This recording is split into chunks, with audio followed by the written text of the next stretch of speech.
Maxwell, Samuel. this is an interview I wasn't here for. Yeah, no, that's all right. It was recorded very, very recently. In fact, we recorded it immediately before coming to do this exact part right now. Yeah, I missed the pre-show, but I'm here for the climax. I sat down with Chelsea, aka Lucky. Yes. She has been up here in Brisbane for she was up here for Big Sound, and pretty early in her career, she's dropped I think 4 tracks total. Okay. And they've got this kind of grungy meets pop aesthetic. A bit. I think you'd probably be quite into it in that sort of in the Sam Muggleton shoegazy grungy world. Oh, I fuck with shoegaze. And it's really good chat about sort of how. Especially how like real pop, like mid 2000s pop became such an intricate part of the sound. So if you're wondering how grunge and pop can kind of meet in the middle, this is the listen for you. Well, let me intro you, shall I? Oh, please do it. Maxwell, over to you. We are so stoked to be joined by Lucky. Welcome to the show. How are you? Thank you. Thanks so much for having me. I'm doing awesome. That's good to hear. It's good to hear. We like to start the show the same way every week, which is to find out what you've been listening to. So what's been spinning like in your Spotify playlists, Apple playlists, whatever you might be listening to music with? Yeah, at the moment is a lot of Private Mountain, who's opening for my headline show. And at the moment as well, a band called Now just released some new stuff. And I've been a fan of theirs for a while. So been popping their new stuff as well. So they're the main two. I usually have a couple of things that I'm listening to and then just play that like on repeat for like weeks. So that's like literally the 2 things right now that I'm listening to. You're not the kind of person who gets super sick of a song like, after the 56th playthrough. No, it gets better every time. Yeah, I just get obsessed with a few songs and then like I literally only listen to like 10 songs at a time. Like I love how Spotify, the on repeat playlist, like that's all like what I listen to every day. So. That's where you're living your life. That's fair enough. Yeah. I'm the most like pedantic with my playlists. I have like all of my mood playlists, but I have like one playlist that's like it's the gateway playlist, and I have to like I limit myself to I can only have 50 in that playlist, and so if it's often like a 1 in 1 out process, and so if one's good enough to like graduate to a mood playlist, it makes it in. Otherwise, like it's out, she's cut, and I'm like I probably will never listen to the song again. I honestly can't imagine even having a 50 playlist song. That's how like small my taste is at sometimes, but that's cool. That's a cool way. 1 in, 1 out. It's brutal. It's a brutal system because sometimes you're loving a song and you're like, but I've had it in here for like, a few weeks. It's got to go. It's got to go into like one of the other playlists. Few weeks. Catch up back up. Oh my God, what a quick turnaround. That's crazy. Look, you're getting the different ways to play your playlist here. We love to chat to an artist kind of early on in their career. And we're so excited to talk to you because it's only been about 12 months, or it's coming up to 12 months since you dropped your debut single, and you've only kind of dropped a few other singles since then. We wanted to let's go from the beginning. Let's rewind it all the way back. Let's go to those earliest musical memories for you. Like as a kid, what were those artists, those albums, those songs that you listened to on repeat? You just absolutely slammed before the playlist was invented. I'm sure there was a Walkman getting a wear out somewhere. What are those first musical memories?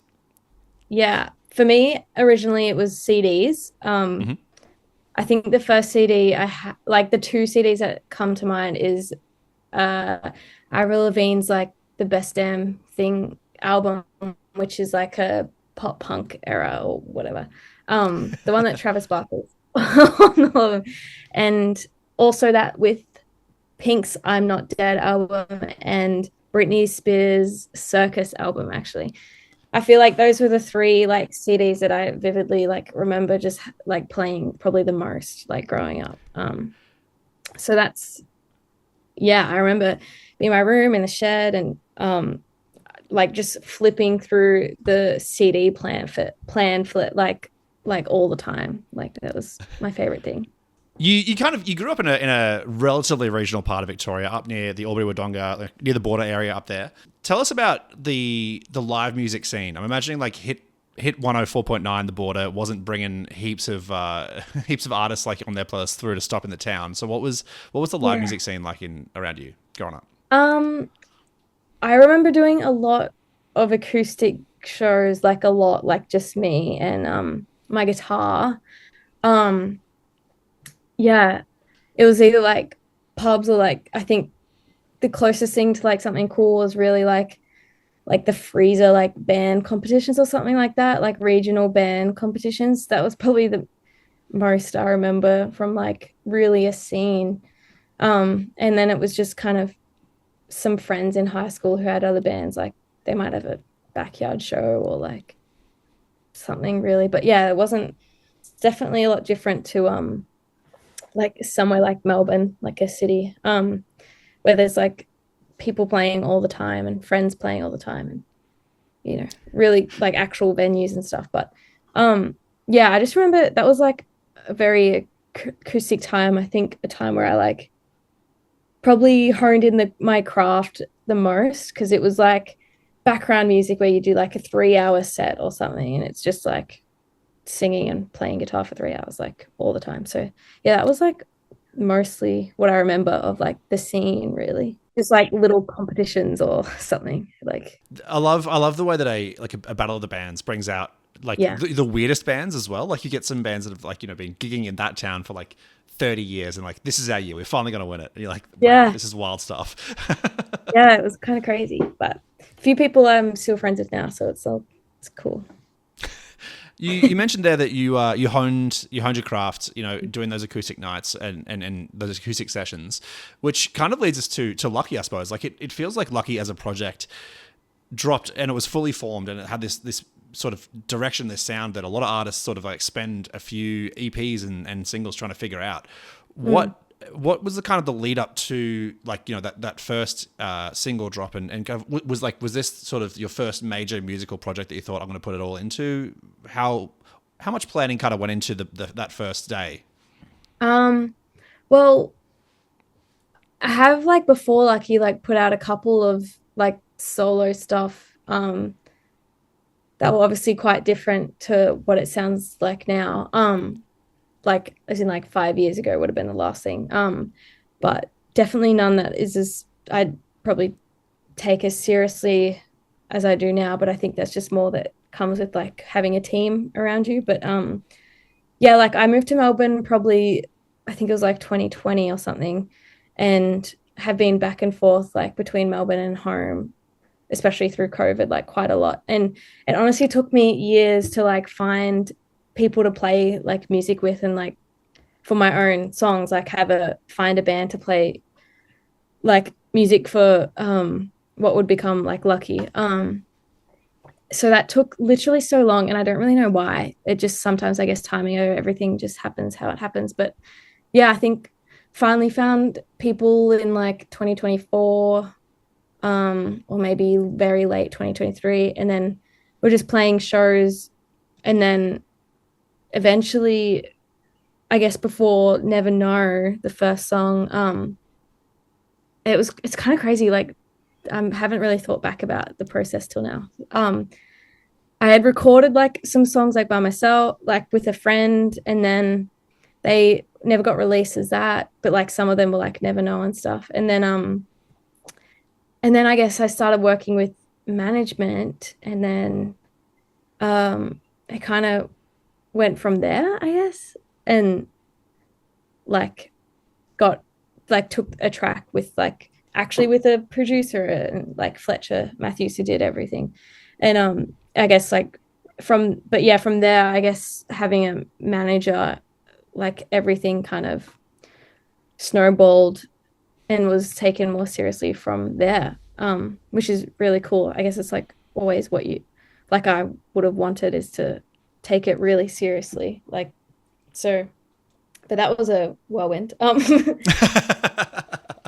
love just like so many years of not much happening and then stuff happening is like just went through my mind. But and then I look back at like 10 years ago and it's like, oh, actually this is a really long time of like stuff that I've put out under like a different like my actual name and like from when I was like 15, I think I would have put the first Sienna and then at 18 that sounds so different to now. But and then this is finally when it feels like right, I guess, or like momentum, I guess, in a good way.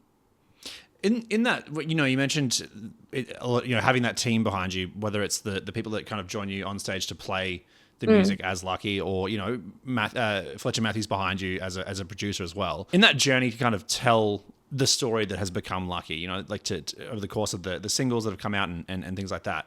When you've taken those songs you've written with other people in previous projects and then turned them into tracks that like Never Know, how much has that production team come in and said, hey, here's how you can twist that song, you can change that song a bit to sort of tell the story. Where does that line sort of like come in where they're helping you build that tale, I suppose? Yeah, I guess everything's kind of a bit different.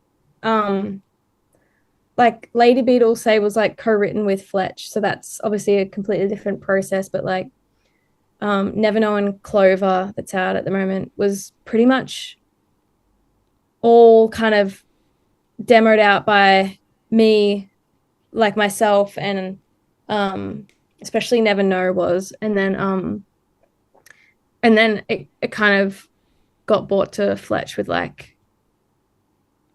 pretty much everything, like every part and like leads and stuff, like as is, and then he just kind of like tidied it up and thickened it up and made it, I guess, really polished. And then Clover was pretty similar. I think Isaiah, my guitar player, had like extended from a couple guitar parts I made.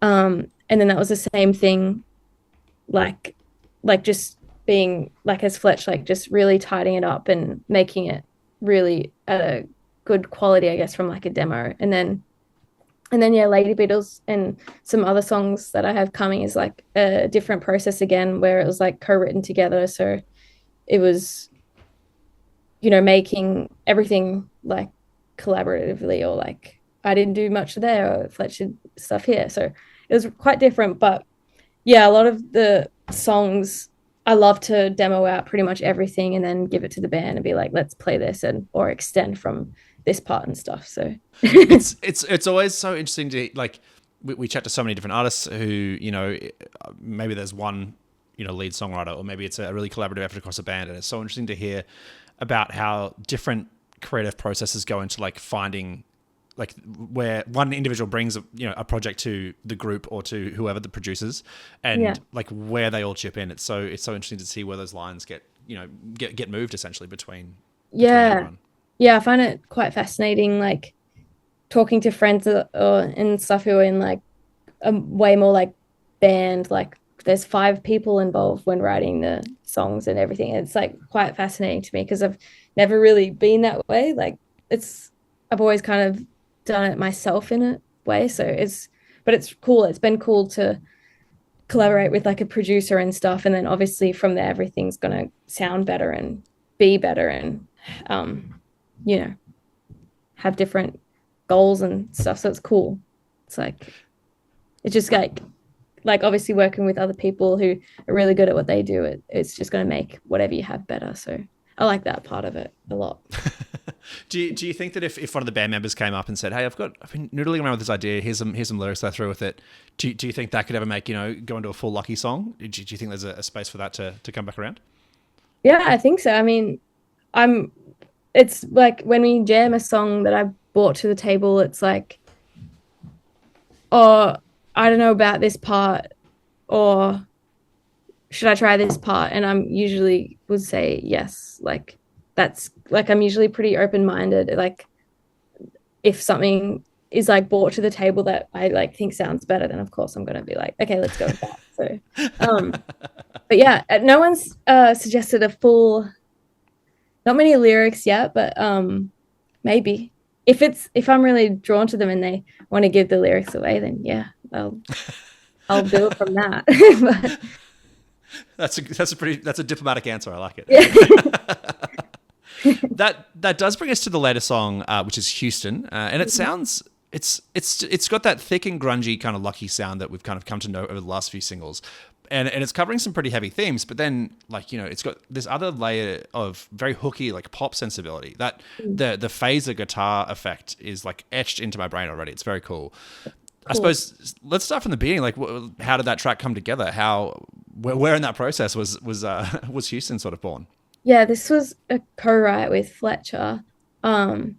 So we like did a week together of just writing heaps of songs, and this was one that came out of it. But yeah, it was definitely, I can't even remember how it started, to be honest. I think that like lead line in the intro that carries through the whole song is, I think, was one of probably the first thing that like that started the song. But yeah, it definitely carries a heavier kind of tonality like to the other stuff, which is really cool. And then I think the pop sensibility stuff just comes through, like me growing up on like pop music and really liking that, I think will always come through a bit, but also like Fletcher's role in like being a producer and stuff sometimes is like, okay, if we want to go that way and like have a strong, I guess, like melody and stuff that it has catchiness and stuff, I think that's something that we try to do if we're like writing a song together. So that like comes through in a song as well. So I'm glad that you picked that up. That's cool. It's such a catchy song. I mean, we've had a bit of a sneak peek, and I've gone back and just re-listened to it again and again because it's very, very catchy. I suppose when you're when you're sort of, you know, balancing those two aspects, which are, you know, more like heavier sounds and heavier themes, with, you know, trying to find that melodic hook, that catchiness, which I suppose, for you, as a songwriter and as a musician, which do you feel more comfortable writing in? Do you feel more comfortable writing the hooky part first and then building out the rest of the song, or do you come in with kind of the bed and then try and find that hook? I think it's quite different, and definitely a process with Fletch is a bit different as well. But like if I'm by myself, I think I usually just continue and like build off something like a melody, or like that I'm just like humming away. It usually goes from there, or like a line or something. And then I just kind of go where it takes me. Or and like where it feels good as well. And then with Fletch, it pretty much is the similar thing, like me just going off with melodies, and then Fletch might be like, let's have a little bit more movement here, or like this one little tweak that will kind of turn it from like something that's maybe not as catchy, or like I guess more like mellow, and then bring it to something that like has more life to it. So I think that's a probably the biggest difference, or like thing that I kind of noticed through the writing sessions, was kind of being more aware of like the choices you make, I guess, with like a pop sensibility in mind. But yeah, but it was, I think both like come quite naturally. Like it's not like you're like really sacrificing anything with it. It's just kind of having that in the back of your mind, and then maybe making a couple tweaks here and there to like lift it a little bit. But Does a new song point us towards a longer release coming up anytime soon? yeah, I don't even know what I'm allowed to say, but I do want to say that I'm so excited to, like, obviously there's more music coming, and quite a lot. So I'm very excited to, like, in my mind, a lot of the songs that I have kind of recorded and done are like quite different to each other. So I'm really excited to have quite, I guess, more of like a body of work for people to dive into a bit more. And like, this song sounds a bit more like this or this. Like, to me, they feel quite different, which I like, because it's like got heaps of different little influences in there as well. So I'm just, yeah, excited for a more body of work. Like, rarely do I get into really fine bands and stuff when they've got like 2 albums out, or like full album out. So it's kind of weird looking at my discography now and being like, oh, there's only 3 songs. That's crazy. But like when I've written all these, and it feels like I have so much more, I guess, coming. So it's just a waiting game. It's just being patient, and I guess getting excited about more like stuff to come. Definitely. And, you know, as I mentioned, it's only really been 12 months since we sort of like, you know, got introduced to Lucky, but that's also been 12 months with some very solid live shows as well. I mean, as well as your headline shows, you've had opening slots with Dear Seattle and Hockey Dad and our good pals Towns. What's something you've kind of learned from that pretty hectic schedule of touring the last 12 months that has kind of made its way into the Lucky Show. I think just it's been like the biggest shows, like the tour with like Dear Seattle, like Radfest with that one where Hockey Dad was at. It was just really cool to be a bit more a part, like behind the scenes, and a bit more a part of the process of like what a event kind of what goes behind putting a show on like that big, is really cool to see. And it's also just cool to see, like I noticed on the Dear Seattle, like playing the same songs every night and realizing that like they like songs of theirs or like moments in the songs that like every crowd every night like reacts the same to, like or has the same passion to, and it was just really cool to see. Like it's just fascinating. I always find it like, why does that particular line like make the crowd go crazy like every night, or like what is it about this chorus that has everyone jumping every single time? Like it's just quite fascinating and just really cool, like inspiring, I guess, to see people in rooms like every night. It's cool. It sounds like you're as much a like a observer of the art as you are like up there, enjoying it yourself as a musician. Yeah, it is very, I feel like I get quite inspired quite easily, which I guess is cool. Yeah, or learning new stuff all the time. And look, before we let you go, we've got obviously the headline shows that are coming up very soon for you, but we're about to close out 2025. What does 2026 look like? What's on the horizon for Lucky? Yeah, well, yeah, hopefully a bit more close to a body of work, more music, and yeah, I just hope more shows and like more, I guess, visual things to attach to the Lucky world, bit more world building there, and I guess like trying to establish like more like as an artist like what that looks like and feels like and sounds like with the other songs and stuff coming, and then just like more, hopefully more shows, more cool support offers, hopefully in places maybe we haven't been before.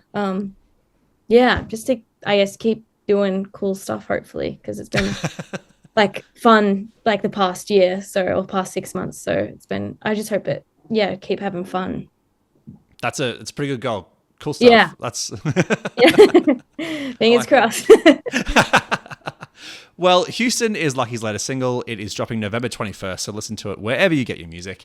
Catch Lucky live in Melbourne on the 22nd of November at the Old Bar, and in Sydney on December 6th at the Vic on the Park. Thanks so much for taking the time and having a chat to us today. Awesome. Thanks so much for having me.